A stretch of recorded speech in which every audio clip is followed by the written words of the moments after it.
subcommittee of the Springfield City Council. It is Thursday, February 5th, 2026 at 5:07.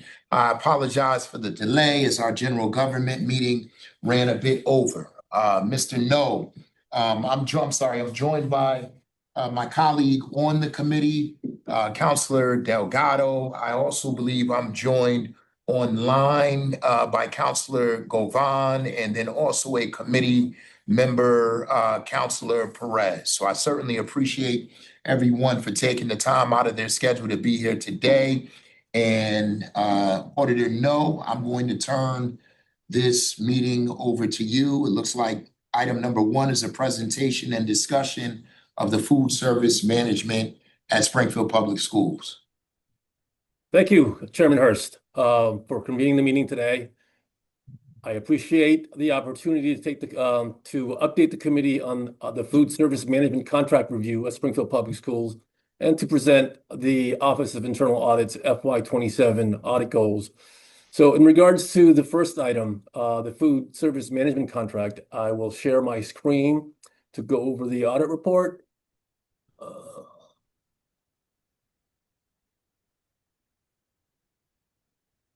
Just let me know if this is sufficient in terms of viewing. It is for me. I'm on the. You're on the. I mean, if you can make it bigger, it'd be great. If not, Mr. No, if you could send those in advance next time, it'd be even better if you didn't already.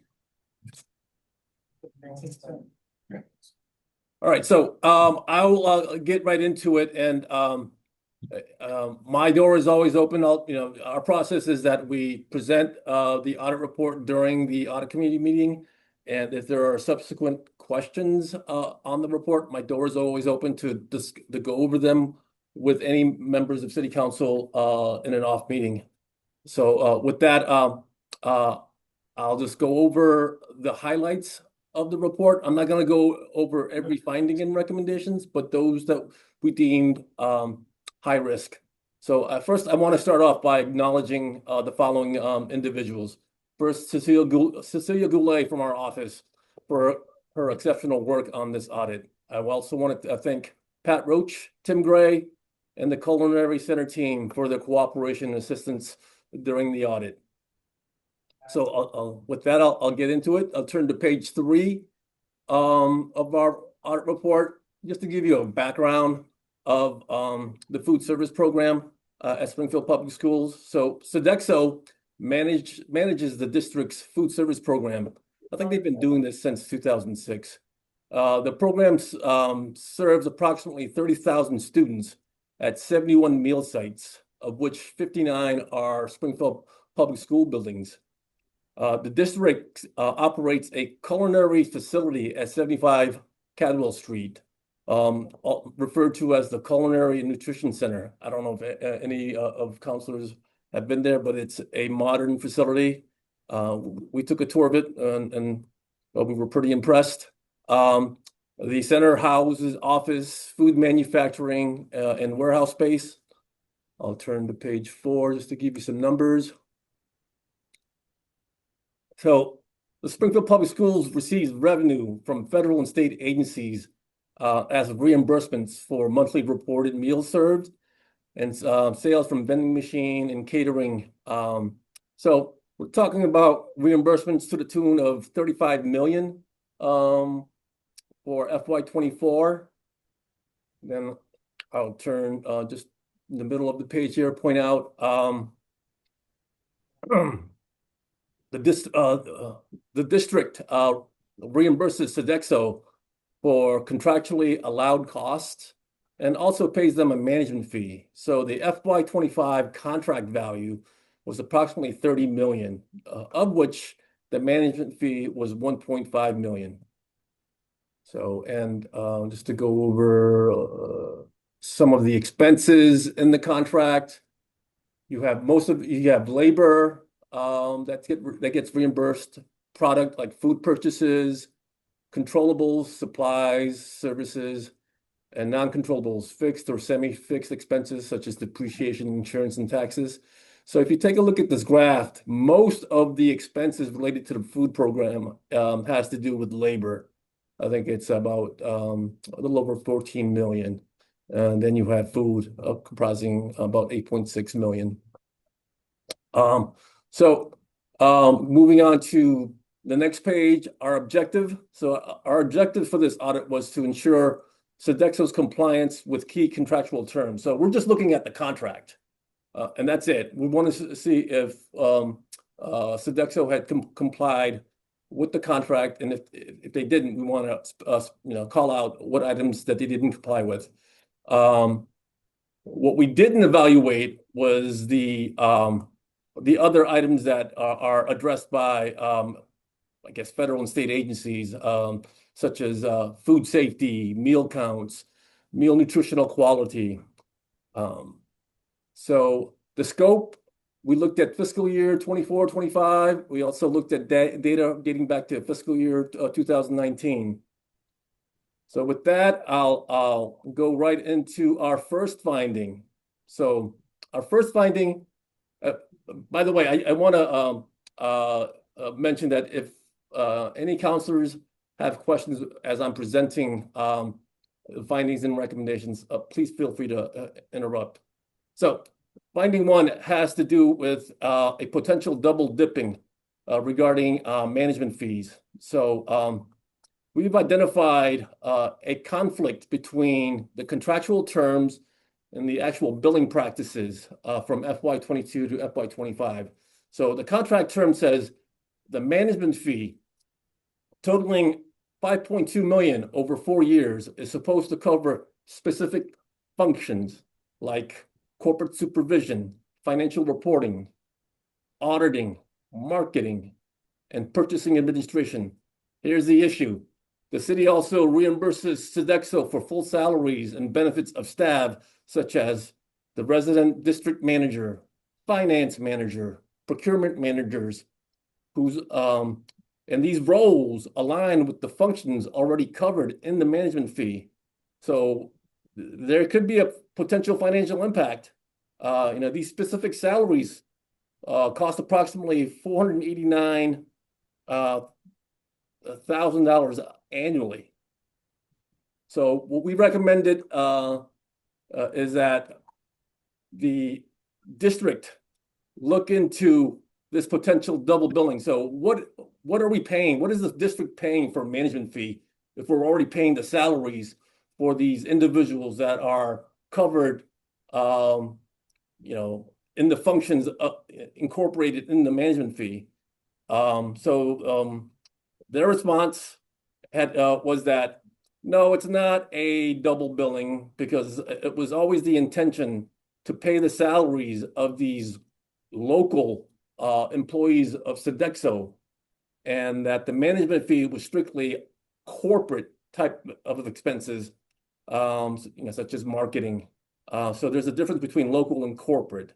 So their action plan is to amend the RFP, which is they're going out to bid sometime before June 1st of 2026. That's when the contract ends, to clarify the language in the contract so they could be specific in terms of how these expenses get defined.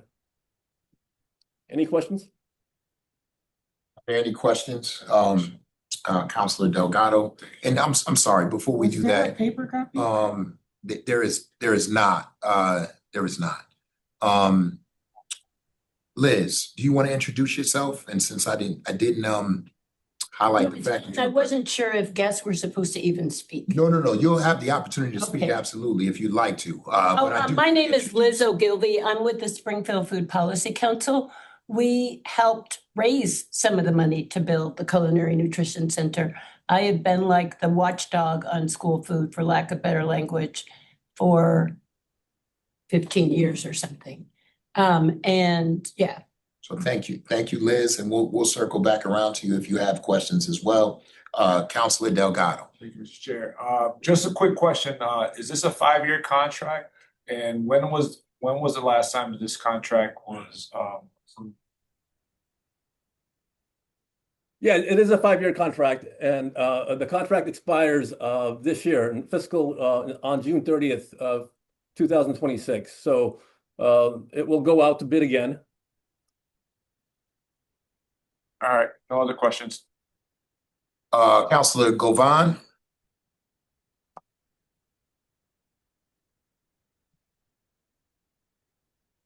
Floor is yours, Counselor Govan.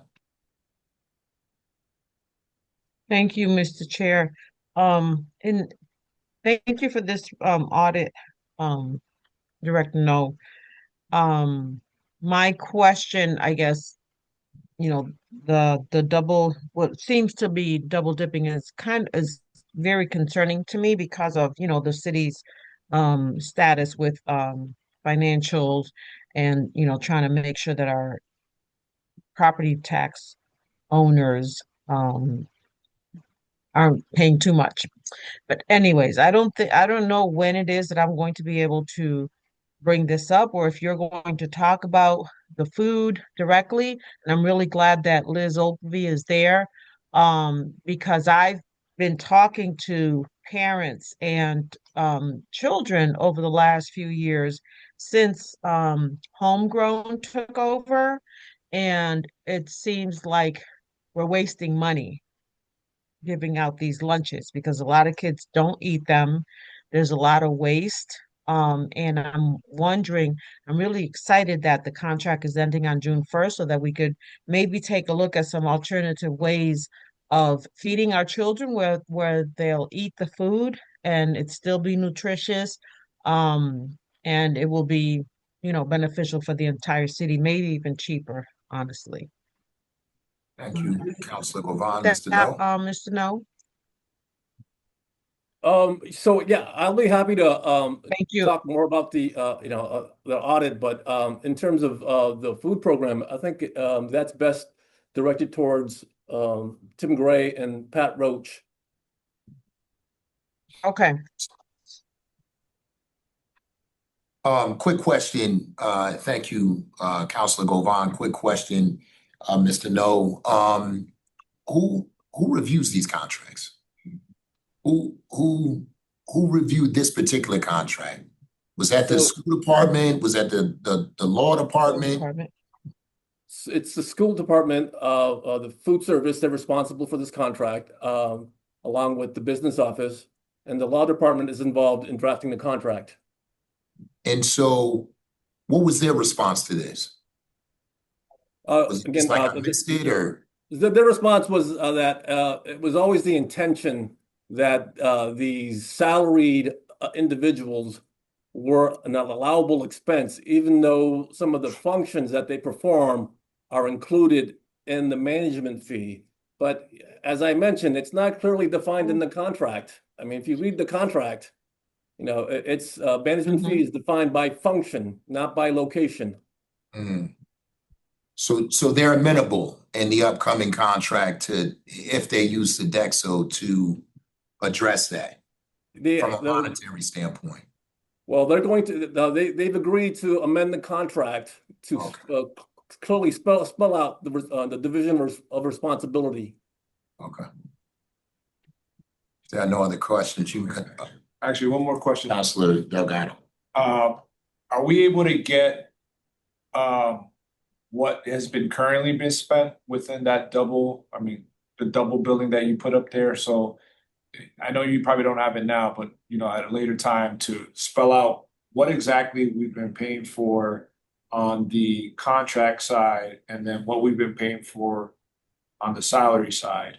'Cause I'd love to see the difference of that, and then to make sure that when they actually make it clear when they go around next time, I want to see that differential there.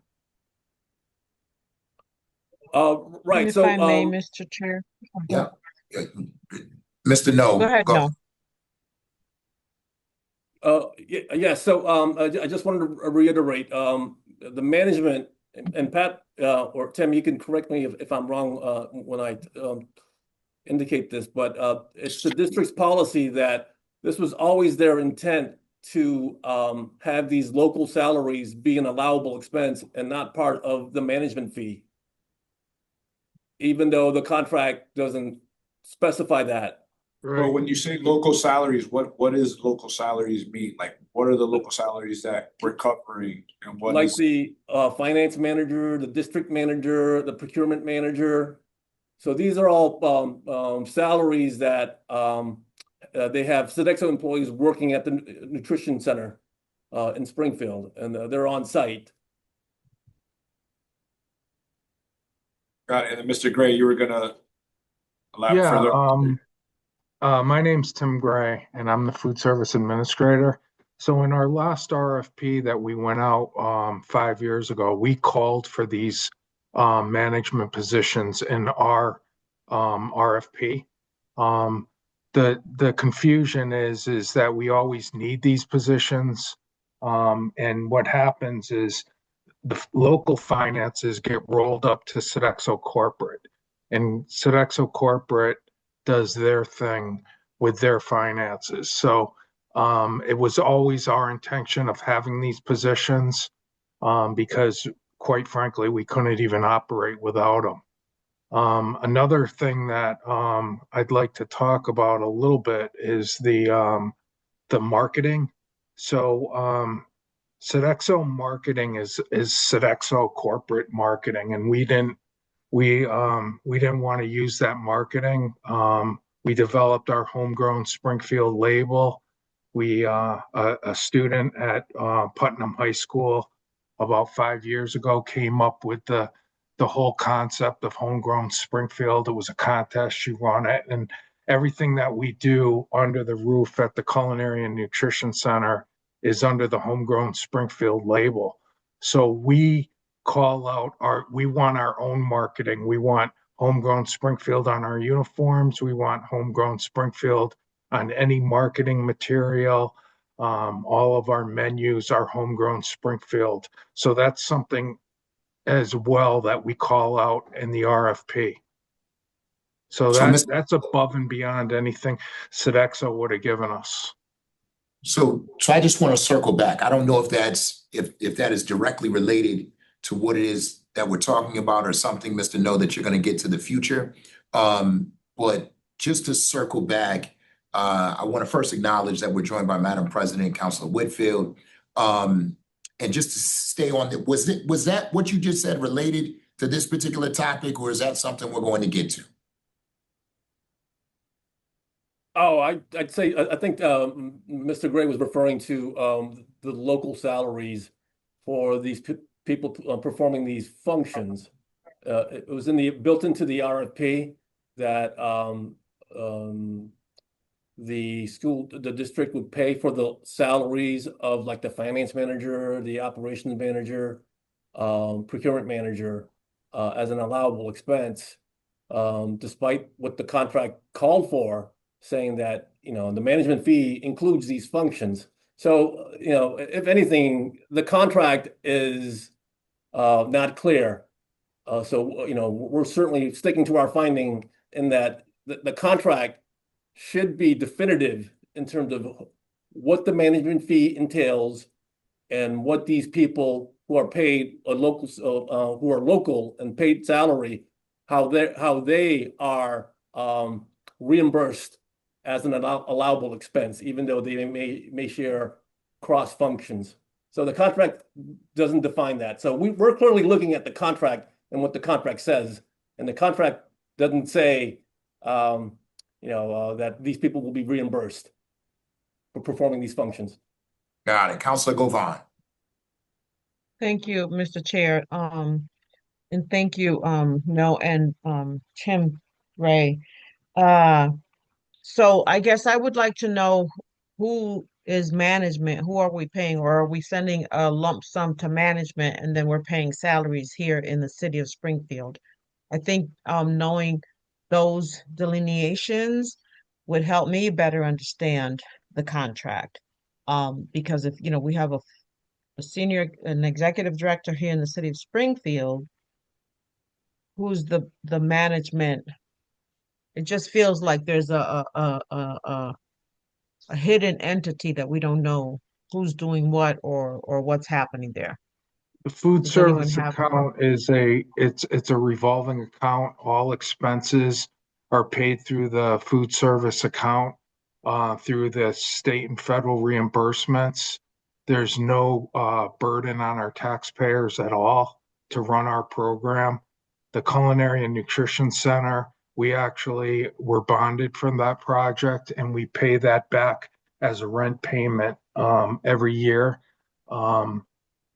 To pay the bond, so the bond is not a burden on the taxpayers either. All salaries and any other expenses come right out of the program. And so the only thing that we need about $3 million at the end of the year to pay for the cost of the culinary center, a few people on our staff that work on the school department side, and any upgrades to our kitchens and the culinary nutrition center. So that's basically what the program is. So it's just there. We don't receive any monies from the city. So it's just like going through our budget, or it's separate? Is it in the school budget? Pat? It's not part of our general fund budget. It comes out of federal dollars and state reimbursement dollars. So we have a revolving fund that Mhm. we get reimbursed for each meal served. Okay. Now, and I think I asked this question earlier, and I apologize for taking so much time. But regarding the food that's not being eaten, right? It's being wasted to a degree. Um, I hear so many stories about that. Is that something that you guys monitor, or that Yes, we doesn't do. matter? Well, no, we Mm-hmm. absolutely monitor the waste. Where we've got very strict guidelines, federal and state guidelines that we have to follow.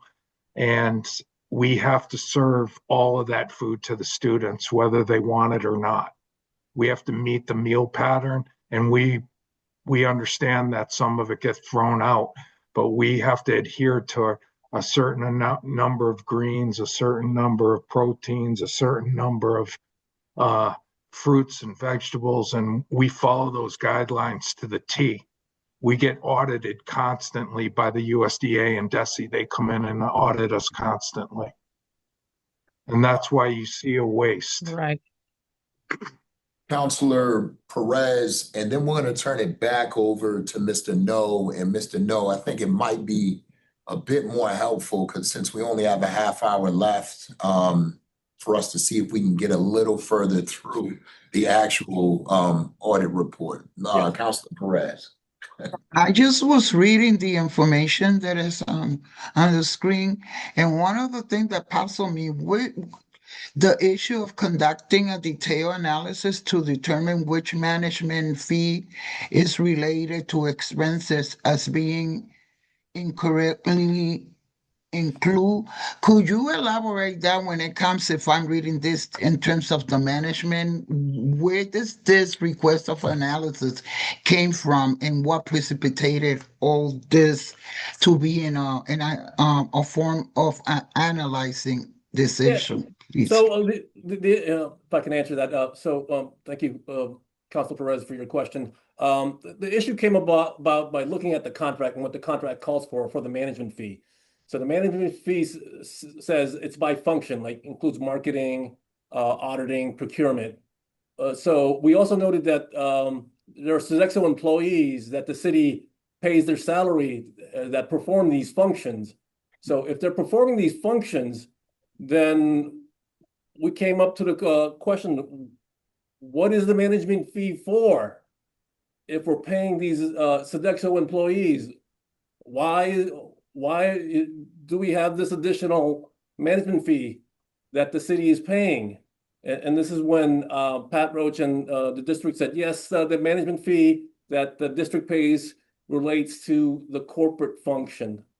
So these people that are paid salaries, they're on site and running the operations of the food program.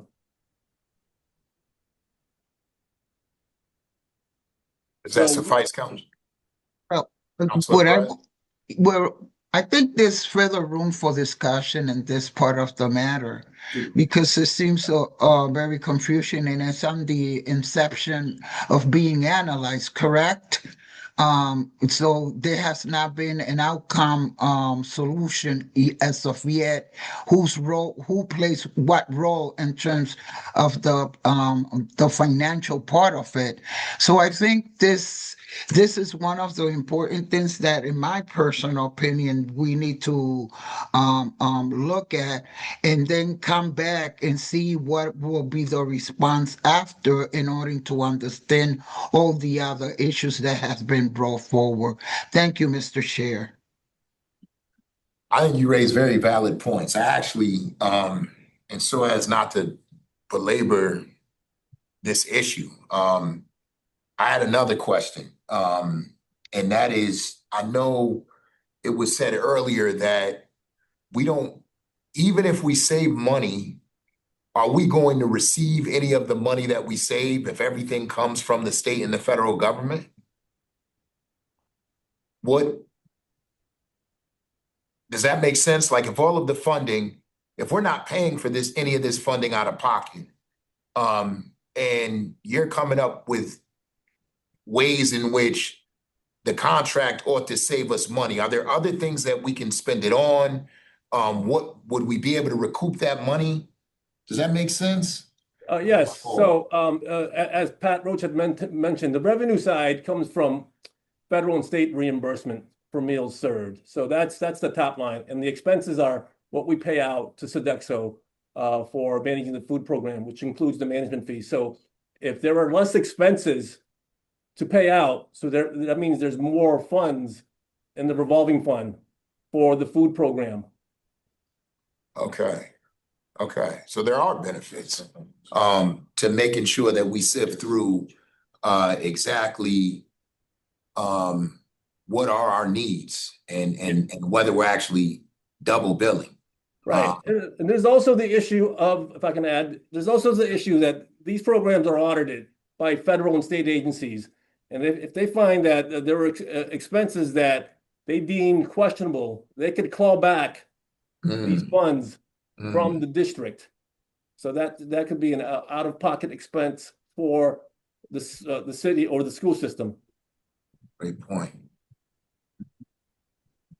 I have no further questions on this issue. And to my colleagues, we can spend as much time. I mean, I can have multiple meetings too. So, don't feel like you can't opine if you want to, or ask questions. Right. So with that, if I could move on to our next finding. Yes. Yeah. So our next finding has to do with Sodexo failing to meet its 300,000 contractual contribution to the Culinary and Nutrition Center. So when they initially signed the contract with the district, their proposal included a commitment to contribute 300,000 over 5 years to support the infrastructure related to the Culinary Nutrition Center. So we checked to see if they made that contribution, and we found out that they did not. So we're recommending that the city or the district go back out to Sodexo and hold them to account, which they have. They've already started that process. Say that one more time. Can you repeat that for? Yeah, for so in simplest terms, Sodexo said, we promise to give the district $300,000 in contribution for the Culinary Center over a 5-year period. That money never came in. So 1.5 million. No, it's 300,000, not 1.5. Over the course of 5 years, right? It's 300,000 over 5 years. Okay, so 300,000 has not come in. Yes. And so what are we doing with respect to checks and balances? Like that shouldn't take an audit for us to know that we have 300,000 that is unaccounted for. How does that happen? I mean, where are checks and balances? We don't have any. Yeah. I mean, I completely agree. They're in place now. What do you think? Okay. Thank you, Pat. Are there any other questions regarding that? Through the chair, I mean, is one of those gonna be through the management fee to make sure that we look at that, or like? I mean, I'll address the management fee. So that's No, just I don't clarity wanna and get- language in the contract. I I don't mean, wanna get into that, Pat. I was just saying for this, making sure that there's somebody watching this, like this 300,000, like, could that be something in the next, in another contract? Make sure that somebody's watching this stuff, right? Like if we're paying. I completely agree, and that process has been put in place. Okay, all right. That's it. Okay. Thank you.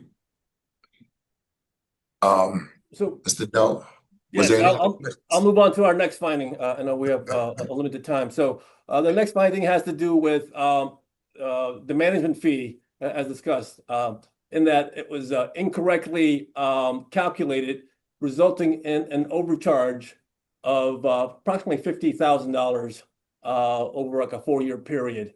So it was a incorrect calculation in pertaining to 2 items. One was the reimbursement rate for meals and an incorrect CPI, Consumer Price Index. So the management fee is based. It's a formula-driven determination. You take meals plus equivalent meals times an agreed-upon rate, which increases over time with a consumer price index. So the equivalent meals it's another calculation, and it's determined by taking the number of meal served divided by an actual reimbursement rate.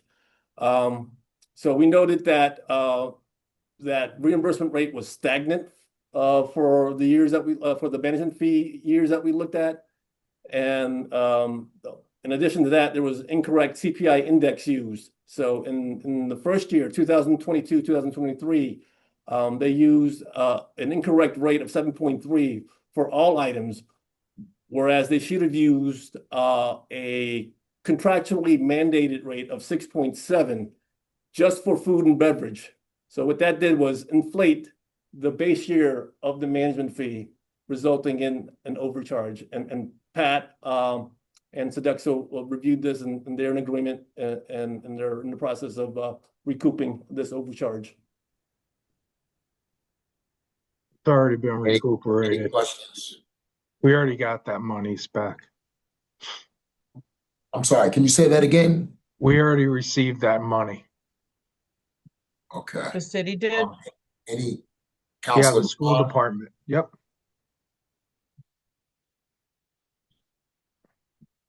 Okay. Any other questions from the council or For, anyone else?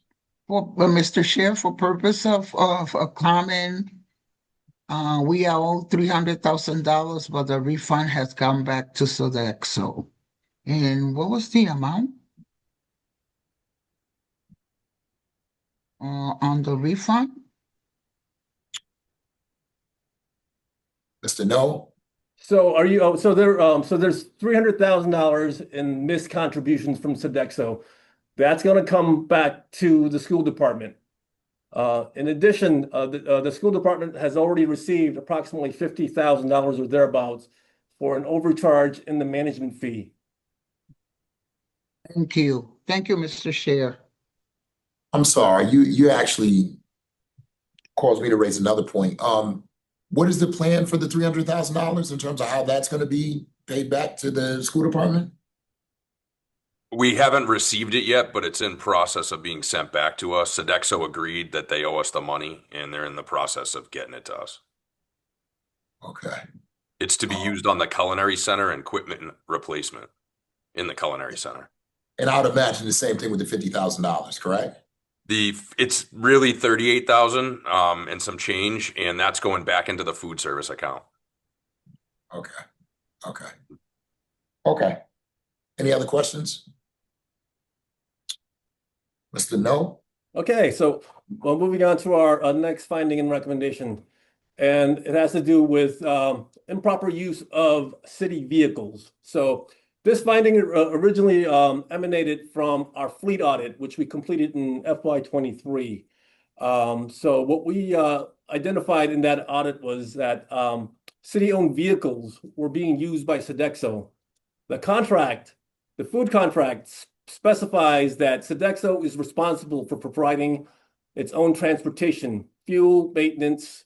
But we noted that wasn't the case as specified in the contract. We noted that there are about like 6 vehicles that Sodexo uses to deliver food throughout the district. Along with that, they use fuel at the city's depot. So if you factor in all the maintenance and fuel for FY25, it ended up being about $23,000 that of cost that should have been borne by Sodexo. In addition to that, there's a liability and financial risk here. So you have non-city employees driving city vehicles.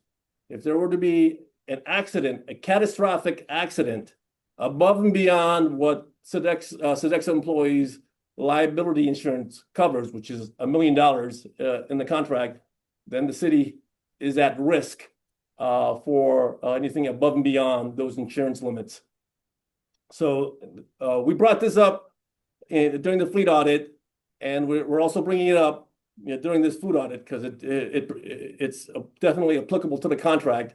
We reached out to the law department, and the law department recommended 2 options.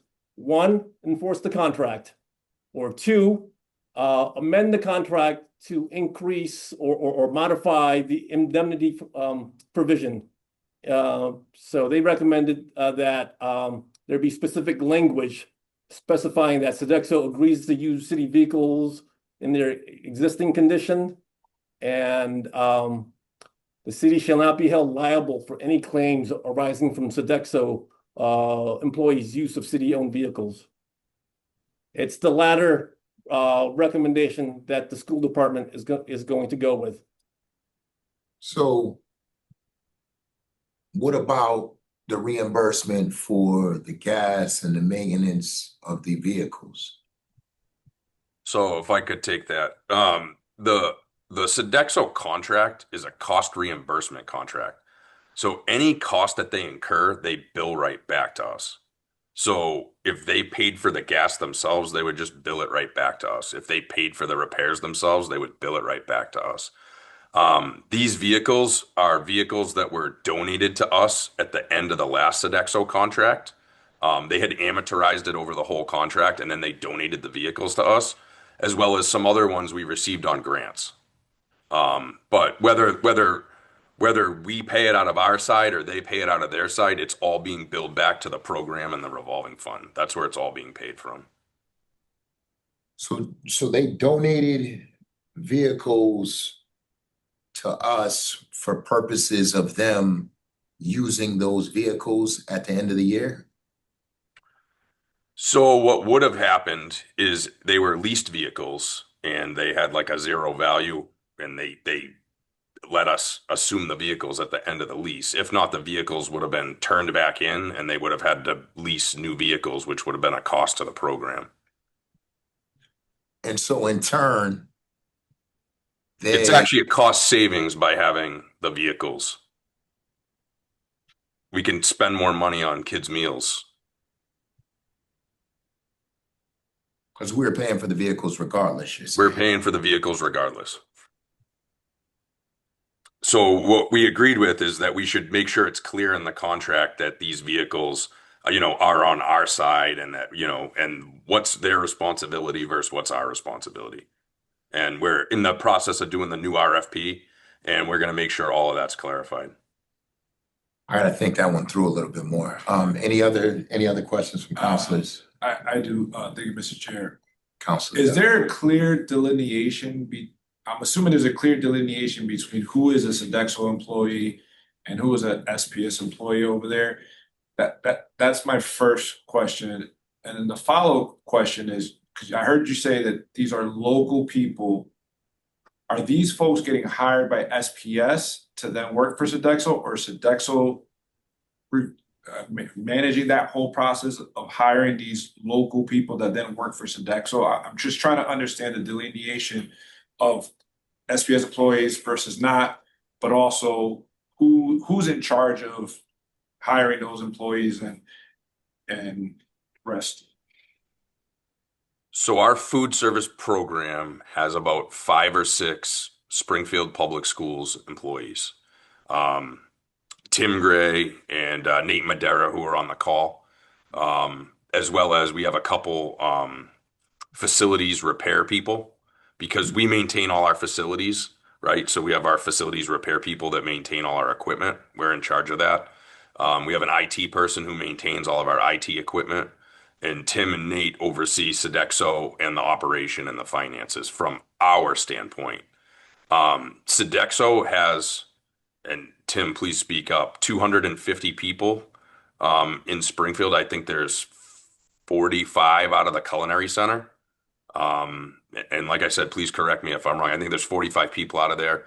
And that's when they say local people, there's a local person dealing with the finances of this $35 million operation. They have a full-time finance person that we requested because we thought they needed that in order to manage the program properly. But they have corporate finance people out in wherever their headquarters are.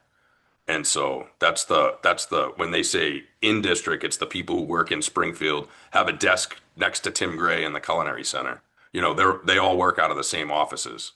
So they work on the same, but they're specifically hired through the process through Sodexo. So they're Sodexo employees hired by Sodexo, but are they people that they hired from the Springfield market? Are they people that were already Sodexo employees that now come to move to Springfield? I'm just curious. It's a mix. Their top person here was just hired from Chicago, and they brought him in because he had significant manufacturing, food service, center operation. As you move down the chains, there's a lot more local people that have come up through the ranks.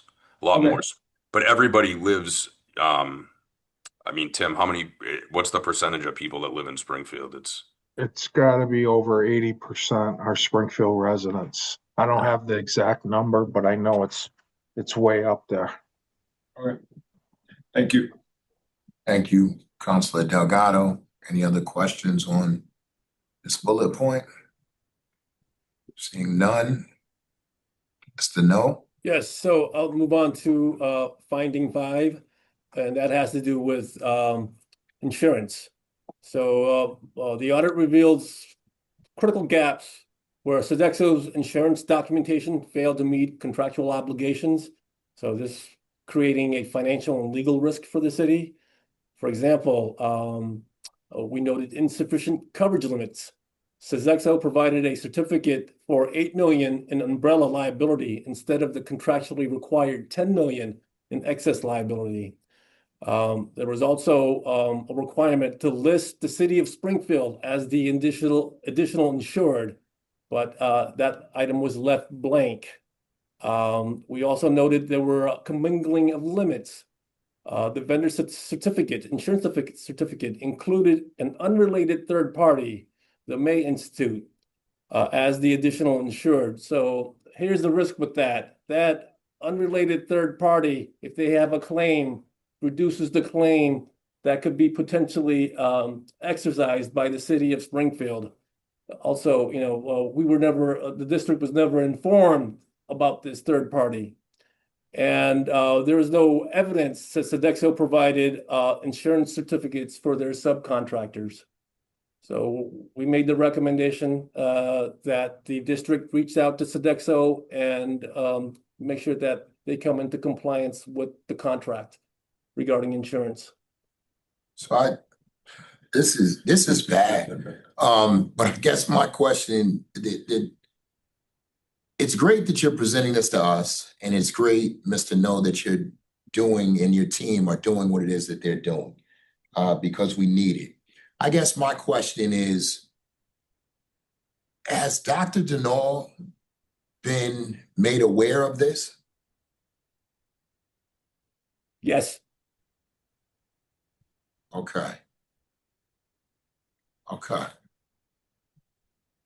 And I'd imagine she probably wasn't pleased with the findings, Mr. No.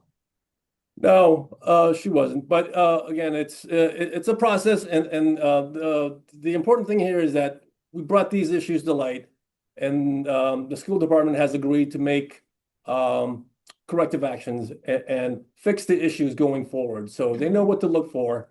So the process is going to improve so that we don't have these issues going forward.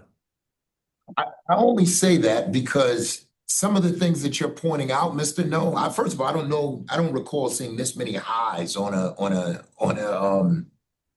audit in a while. And again, it's been a couple years since I've been audit chair. So maybe you've seen it. But there are a lot of highs here, and I don't know when the highs are going to end. But they also seem to me to be very like they seem to me to be things that we ought to have been able to catch, like just through reasonable checks and balances. Like these are not. This shouldn't take an audit, I guess is my point. And so I'm actually fearful for what else is out there in the school department that folks are not aware of. So anyhow, you can continue, Mr. No. Yes. So speaking of high findings and risk, Mr. No. Oh, I'm sorry, Councilor Delgado. Okay. I promise I'm not trying to ask a question on everything. I'm trying to keep my mouth shut so we get through it. But I just had a question. So the fact that they had an $8 million policy and they were supposed to have a $10 million policy tells me that they saved money by not having that extra $2 million. So do we somehow get, I mean, if we're paying them, right? I'm assuming we're paying them to cover the full cost of whatever they're doing, which includes them being able to afford insurance. Are we able to recoup costs on whatever the $2 million would have been? I mean, that's a question for the school department. I mean, I would think that, yeah, there is a cost savings, and any cost savings should be remitted back to the school department. Great point, Pat. We can follow up on it. Appreciate it. Thank you. Any other questions? Mr. No, go ahead. So our last high finding has to do with Corey checks. So we noted there was a gap in the Corey check process. So the contract stipulates Sodexo is responsible for ensuring that any of its employees and agents and subcontractors who have direct and unmonitored contact with students on school grounds undergo a Corey check. This is Mass General Law. So Sodexo is responsible for doing this, but in practice, the district is doing these Corey checks instead of Sodexo. And the district only notifies Sodexo of failures. So there's a risk here. What if what if a Corey check doesn't happen because it slips through the cracks? And you have an individual that should have failed that's continuing to be on school grounds. So, that needs to change in that, if the district is going to do these Corey checks, then they need to positively confirm someone has passed and failed. And they need to reconcile, the information from Sodexo to the Corey checks done by the school department. So they're in sync as to who had done these Corey checks. Also, if the district is going to do these Corey checks, the contract needs to specify so. Mr. No, to your point, it seems like there's a level of liability on the school. If the school is ultimately doing the Corey checks and they get one wrong, and then something ultimately happens to a student from the individual that they got wrong. And so I guess my question to you is why would we recommend that we do the Corey checks, period? Well, I'm recommending that they adhere to the contract. I mean, it's Sodexo's responsibility to do these Corey checks, and we should, have them account. Does that make sense, Pat? I guess to my question, to my point. why would we do it if we're ultimately going to be liable, Pat?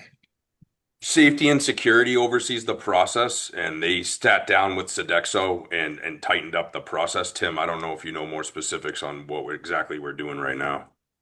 Yep.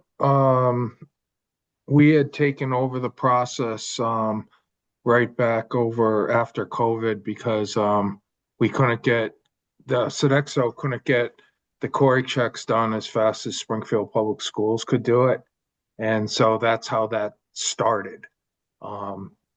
Adam started taking over the Corey process at that point. Now, after this audit, we put it back into the Sodexo court, and Sodexo is working hand in hand with Adam on how they're reporting out the Corey checks to him, and he's signing off on them before an employee goes into a school. I'm not 100% sure that I know what makes sense. I actually think there's probably good reason why we may want to do the Corey checks, but I also think to what I just heard Councilor Delgado speak to is that if that is the case, then we ought to be compensated as a result, it would seem to me. Councilor Govan. Thank you, Mr. Chair. And are we paying Sodexo for doing the Corey checks, or is that part of the whole contract? The district as a municipality can do them for free, but Sodexo as being a private company, they have to pay for it. So in turn, we get charged for those as part of the cost of operations. Okay. So that's yeah. Go ahead, Mr. Chair. I'm sorry. I'm sorry, Councilor. I just say with each question. I know we have more questions. So if I may, Mr. Chair, I think if we're ending the meeting at 6, I'd love for you to have another meeting with this topic. And I really would love to hear from Liz because she came to the meeting. I want to hear her opinion, especially regarding the food that the kids don't eat. Do you have any opinion on, if I may, Mr. Chair? So Councilor Govan, we're going to give Liz the last word. But Mr. No, how many more findings do you have on this particular issue? That's it. That's the end of my presentation. For the high, or that's it for all of them? Yes, that's the end of my presentation for the food contract. Okay, so Mr. Chair, sorry. Yes. Mr. Chair, could we please have this email to us? I have myself other questions that because of the time factor, I'm not asking, but it will really help us understand more the concept when it comes to all this matter. Thank you so much. So, Mr. No, I apologize because I was 10 minutes late. So if we run 10 minutes over, then I certainly will give you that 10 minutes. But it doesn't make sense to me to start item number 2. I will call another meeting hopefully next week. Not hopefully. I will call another meeting next week after I consult with my colleagues as to when they're available to have you discuss the presentation of the fiscal 2027 audit goals. Is that all right with you, Mr. No? Yes, I recommend that we do it next week because I am not around the following week. Got it. School vacation. I may not be around either. So yes, I'm all over it. We'll definitely get to scheduling that meeting. Are there any final words on this? I've definitely never seen an audit that has all high in it and nothing else. I mean, so is there anything else that you want to conclude with, Mr. No? I mean, I just presented the high findings. We did have some moderate and low risk findings, but I'm not going to get into those. I want a committee just to focus in on the high findings because they need to be addressed quickly. Got you. Is it possible, Mr. No, next meeting, maybe I missed it, if you could send it to, at the very least, I know you don't like to send it to everybody, I don't think, but if you could just send it at least to the members, it'd be better if you could send it to the entire council in advance because there may be counselors that are in attendance, but it's hard to just yeah, I'd like to prepare for this, if at all possible. And this is a lot of information to digest, to Councilor Perez's point. And it would be super helpful if we could have this information in advance. Is that possible, Mr. No? Well, I mean, that's part of our process is that we don't issue draft reports before the meeting. So again, I'm happy to have follow-up meetings once it's presented. I think that's been our protocol over the past, few years. Again, it's my door is always open if you want to discuss this in a further meeting. I know there's a lot of information here. It does have a lot of information because it's a big contract. It's $30 million. Yeah. So it'll take some time to digest, and I'm happy to continue this conversation at the next audit committee meeting. So are you not able to send this to us now? I mean, Oh, no. I will send, our policy is to send audit reports. Once they're presented to the audit committee, it goes to full council. They will have it. I see what you're saying. So, okay, so we'll all get it after. Yes. That probably was a result of me too, Mr. No. Probably, yeah. Anyhow, okay. I understand, Mr. No. Are there any other questions from my colleagues? And then I'll give the final word to Liz. I just had a question on the Corey thing. Councilor. So the fact that we don't pay for Corey's, but we're doing the Corey's for Sodexo, so they're saving money. I guess my question is, if they were doing them themselves, and I heard Pat say something earlier that they get reimbursed, will we ultimately have been paying for that anyways if they were doing them themselves, or are we saving them money by doing that? That's the first question. And then the second question is, if SPS employees are doing it, that's time away from their other duties. So it's actually costing us money, not just, it's costing us money to do it for them, but it's also taking them away from doing whatever they're supposed to be doing. And if we're paying all this management fee and all this stuff, right, it just seems to me like, we're saving them money. But I do agree with the chair in the sense that, like, I feel like there is some piece of this that, like, if these folks are going into our schools, I do agree that SPS obviously should have some involvement, final look at who's going into our schools. But so I just want to know, is this, we're saving the money by us paying it, or would they have been reimbursed? We're saving the program money. Okay. Because when they were doing it and they started back up again, I think it's like $100 a Corey that they get charged, or whatever that fee is. Yeah. That gets charged back to us anyways. That By Springfield Public Schools doing it, and because of being a school district, they can do it for free. It's saving the program money, which means more money on the plate for the kids. Did I hear them say that we're being charged to do their Corys, or we are actually doing it for free? Or maybe I misheard that. No, when we were doing them, we were able to do it at no cost. But now that we put it back into Sodexo's court, they have to pay for those Corys, and in turn they will charge back the program. Got it. And so does this charge back, these reimbursements, are these all within whatever dollar amount of the contract, I'm assuming? So if the contract is $30 million, like, we have to kind of stay within that $30 million that they ask for these reimbursements within that? Do you understand, Mike? Yes. Ask the question right? Okay. All right. Is that right, Pat? Yes. Yeah, it's all part of the cost reimbursement. Got it. Okay. Thank you, Mr. Chair. Any other questions from the council before we give Liz the last minute to 2 minutes to close this out, Liz? We appreciate all your work, Liz. Councilor Goban, your questions about the quality of the food are very relevant, but this meeting is not appropriate for that. So I want to lift up. I came tonight because a lot of people think I'm the school garden lady or the city garden lady. I serve on the governor's anti-hunger task force. Some of you may know she came 2 times in November and twice in January to meet with me about the state of hunger and food insecurity and school food in Springfield.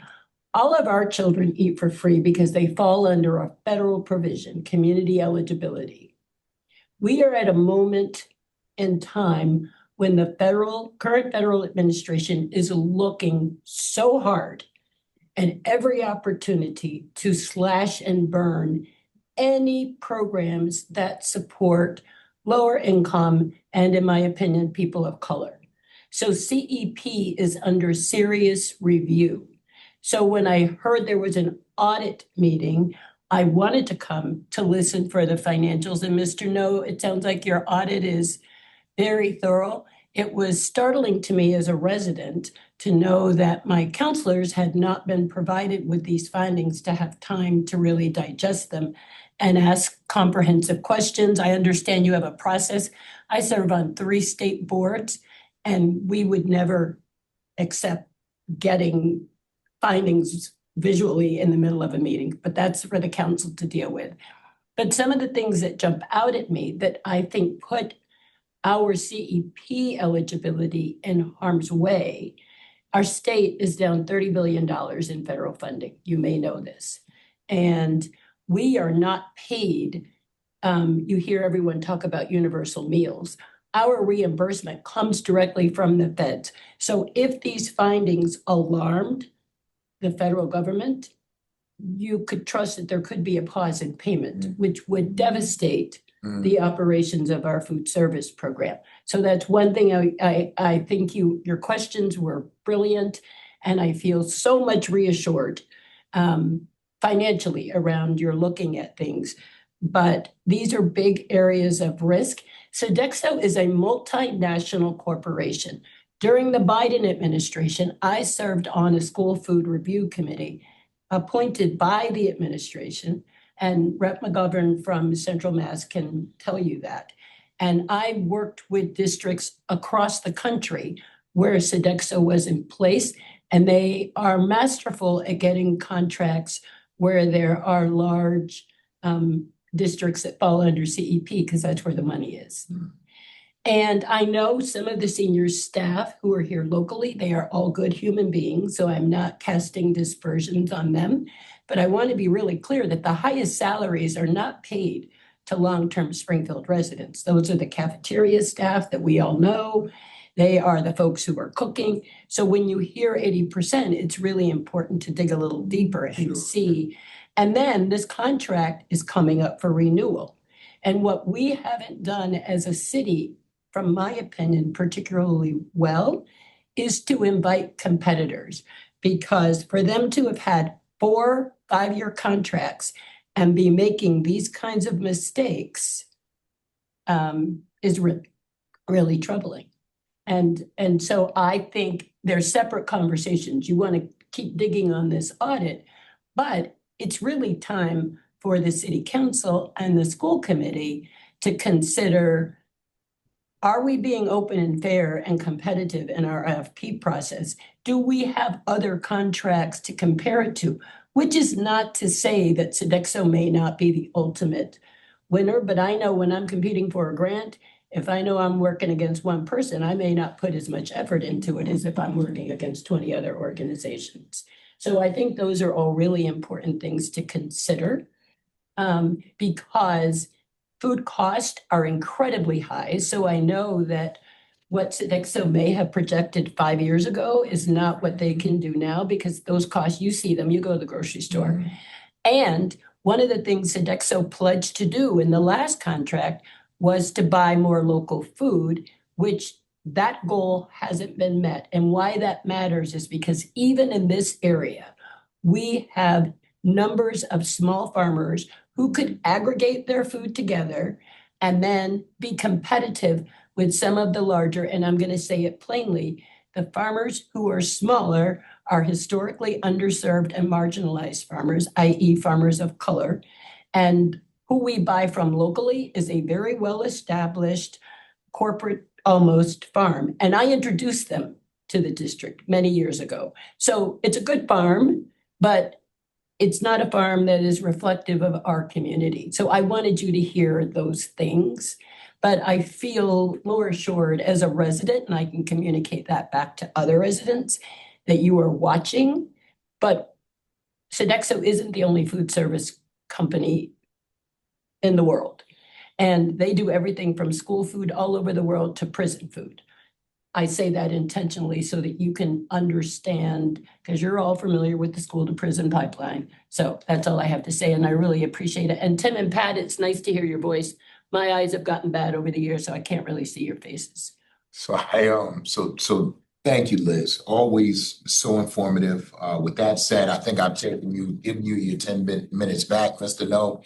Much appreciated. And I will set up a meeting by tomorrow for next week. If we could have a motion to adjourn, it'd be greatly appreciated. So moved. Motion to adjourn made by Councilor Delgado, Second. seconded by Councilor Perez. All in favor, say aye. Aye. Aye. All opposed, say nay. The ayes have it. Thank you, thank you, thank you. Thank you.